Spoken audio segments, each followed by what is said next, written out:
A young student once came to his Zen master with tears in his eyes. "Master," he said, "I feel invisible. I try to be kind, loyal, honest. But people treat me like I don't matter. They take advantage of me and leave when I need them most.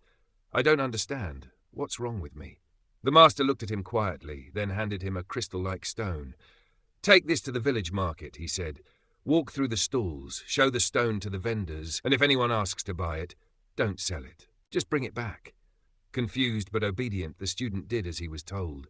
At the first stall, a butcher laughed and said, "Looks like a shiny pebble. I'll give you 2 coins. At the next, a fruit seller smirked.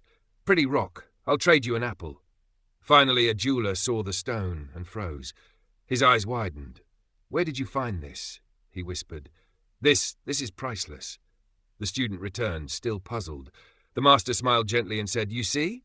Not everyone is trained to recognize true value. Some will see a rock, some will see a gem, but only those who truly see know what it's worth. Sometimes the reason you feel like you have no friends is because you've been offering your heart to people who can't even recognize its value." Stay with me, because in the next few minutes we're going to uncover why a lack of friends might actually be a sign of strength, and how to finally stop mistaking glitter for diamonds. You know, psychologists have been studying friendship and loneliness for decades, and what they've found might surprise you. It's not how many friends you have, it's how real the connections are.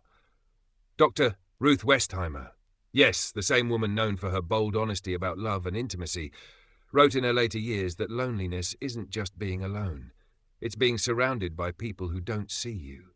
She said that modern life is packed with noise, followers, likes, party invites, but what we're missing is something far more powerful: presence. She gave simple advice: have deep conversations, make time for the few who matter, and stop measuring your worth by the size of your circle. Because even a full room can feel empty if no one truly knows your heart. And then there's David Robson, a science journalist who dug into dozens of studies for his book The Laws of Connection. He discovered something shocking. Loneliness can be as deadly as smoking 15 cigarettes a day. Let that sink in. He said it's not just emotional pain. Chronic loneliness triggers stress, weakens your immune system, and literally shortens your lifespan. But here's the twist. Being around the wrong people can feel even worse than being alone. Why?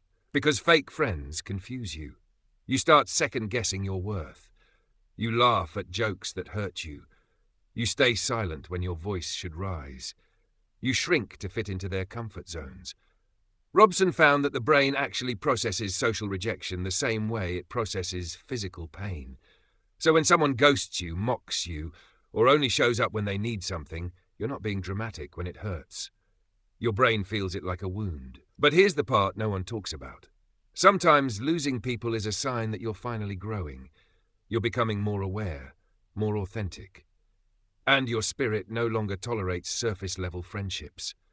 Famous psychologist Abraham Maslow, who created the hierarchy of needs, said that once we meet our basic needs, food, safety, shelter, we start craving belonging and love. But not just any kind. We seek authentic love, deep belonging. He believed that true mental health isn't about being accepted by everyone. It's about finding your tribe, even if it's just 1 or 2 people. So maybe that's where you are right now. Maybe you've stopped faking smiles. Maybe you've stopped overgiving to people who only take, and now you feel alone. But what you're really feeling is clarity. You're realizing that just because someone texts you doesn't mean they care. Just because someone calls you bro or sis doesn't mean they'd stand beside you when life collapses. And that realization, it hurts at first, but it's a powerful turning point. You're not broken. You're not antisocial. You're waking up to the truth. And here's the truth the psychologists won't always say out loud. Some friendships are just chapters, not the whole story.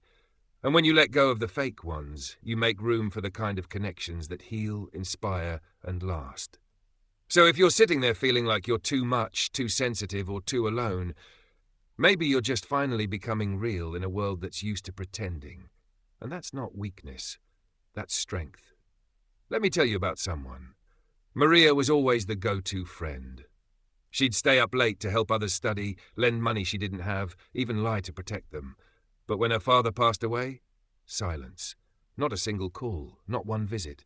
She told me once, I thought I had 10 close friends. Turns out I had one, and she was a cousin I used to ignore. It broke her heart, but it also saved her life. Because today Maria only surrounds herself with real people. She smiles smaller, but it's real. Epictetus said, the key is to keep company only with people who uplift you, whose presence calls forth your best.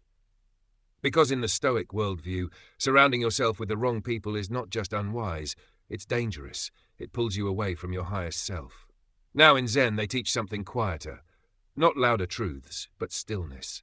A Zen master once said, sitting quietly, doing nothing, spring comes and the grass grows by itself. That's friendship in its truest form. Not forced, not loud, not constant notifications, but presence. Effortless peace. No judgment, just growth, side by side. So if your life feels emptier lately, maybe it's because you've stopped mistaking noise for connection, and for the first time you're making space for real peace. Seneca once wrote, associate with people who are likely to improve you. Welcome those whom you can improve. He wasn't talking about party friends. He meant those who sharpen your mind, steady your emotions, and stay rooted when life is shaking. How to spot fake friends. All right, now it's time to talk about something most people avoid. Fake friends. Not the ones who simply drift away with time, but the ones who drain you, deceive you, and disguise themselves as loyal until you need them most. Let's be honest, you've probably had one. Maybe more than one. So how do you know? Let's break it down. 1, they disappear when things get hard. When life is fun, parties, road trips, celebrations, they're the first to show up. But when things go dark, when you lose your job, fall into depression, or just need someone to listen, silence. You reach out and suddenly they're too busy. But remember, people make time for what matters to them. If they always vanish in your struggle, they're not your friend. They're a tourist in your life. 2, they talk behind your back, even if it's just jokes. If someone constantly gossips about others with you, don't feel flattered. That's a warning, because chances are when you're not in the room, you're the next punchline. Fake friends hide cruelty behind humor. They'll say, relax, I'm just joking. But what they really mean is, I want to say something hurtful without being held accountable. A true friend speaks to you, not about you. 3, they only show up when they need something. Ever notice how some people only text when they need a favor? A ride, money, a place to crash. Suddenly you're their best friend for a day. Fake friends treat you like a vending machine. Press a few buttons, take what they need, and walk away. And the second you say no, they disappear, or worse, turn on you.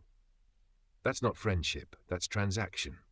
4, they subtly compete with you. You share a win. Maybe you got a promotion, started healing, launched a passion project. Instead of cheering you on, they go quiet. Or they say something passive-aggressive like, oh, must be nice to have time for that. Or you think you're better now. Fake friends feel threatened by your growth, because when you level up, you become a mirror to what they're not doing. 5, you feel smaller around them. Here's the biggest red flag. After spending time with them, you feel drained, doubtful, or less like yourself. You walk away questioning your worth, your dreams, even your personality. That's not you being too sensitive. That's your soul recognizing misalignment. Real friendship should feel safe. Fake friendship feels like walking on eggshells in your own life. If someone just popped into your head while I read these 5, comment below. Say, I know someone. Because the first step to healing is finally calling it out. You're not alone. We've all let fake friends sit too close for too long. But now, let's flip the page. Because in the next part of this video, I'm going to show you how to spot a real friend. The kind you grow with, the kind who stays, and the kind who makes you feel like you're finally home. Let's get into it. How to spot a real friend.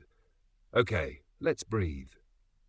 Because now that we've taken out the trash, it's time to talk about treasure. Let's talk about real friends, the rare ones, the keepers, the ones you might only find once or twice in a lifetime. You know, some people spend years looking for wealth, love, success, but the truth is, one real friend can change your entire life. So here's how you know when you've found one. 1, they show up when it's inconvenient. Anyone can come around when things are easy. But real friends? They show up when it costs them something. When you're at your lowest, when your world's falling apart, they don't wait for the right words or a perfect time. They show up, quietly, steadily, even if it's just to sit beside you in the dark. You don't have to ask. They're already there. 2, they celebrate you with no hidden agenda. Real friends clap for you, loudly. They don't shrink your success to feel taller. They don't act weird when you start doing better. They're genuinely proud. Because your win feels like their win too. And if they sense you're holding back out of guilt or fear of making others uncomfortable, they'll remind you, shine, I'll wear sunglasses. 3, they tell you the truth, lovingly. Real friends aren't yes people. They don't just tell you what you want to hear, they tell you what you need to hear. Even if it's uncomfortable. They'll call you out if you're slipping, they'll check you if you're sabotaging yourself. But here's the difference. They do it with kindness, not control. They correct you because they care, not because they're better than you. 4, they accept the real you. No filters, no performance. Around a true friend, you don't have to pretend. You don't have to wear a mask or edit your personality just to be enough. You can be weird, quiet, excited, angry. You can ugly cry at 2 a.m. or talk about your craziest dreams, and they'll be right there, listening, laughing, still loving you. Because real friends don't require a performance. They want presence. 5, they help you grow without pushing you away. A real friend sees not just who you are, but who you're becoming. They'll challenge you to rise. They'll hold space for your healing. They'll believe in you even when you don't believe in yourself. And when you start evolving, they don't say you've changed like it's a crime. They say, I'm proud of you. Keep going. Look, life is loud, fast, confusing, and real friendship? It's rare, it's quiet, it doesn't always sparkle, but it shines in the moments that matter most. You might only have 1 or 2 people like that in your life. But that's enough, because one real friend is worth more than 100 fake ones. Now I want you to think. Is there someone in your life who shows up like this? If so, text them, call them, tag them, let them know they're your diamond. And if you don't have anyone like that yet, don't panic. Don't settle. Just keep being real, and you'll attract the ones who are too. The right people will find you when you stop hiding your real self. So if you're sitting there thinking, why don't I have many friends? Maybe, just maybe, it's because you've grown, and your circle didn't grow with you. Maybe it's because you stopped tolerating fakes. Maybe you've finally started becoming real yourself, and that's lonely at first. But later, it becomes powerful. Now, I want you to do something. If you've ever had a fake friend hurt you, drop a comment below. Let it out. You never know who you might help by sharing. If you've got a real friend in your life, tag them, thank them. Let them know they're rare. Hit that like if this hit home. Subscribe if you're ready to start building a life that's real, even if that means walking alone for a while. And hey, if you're still chasing people who don't care about you, wake up. Stop shrinking to fit someone else's comfort zone. You're not too much. You're just too real for the wrong crowd.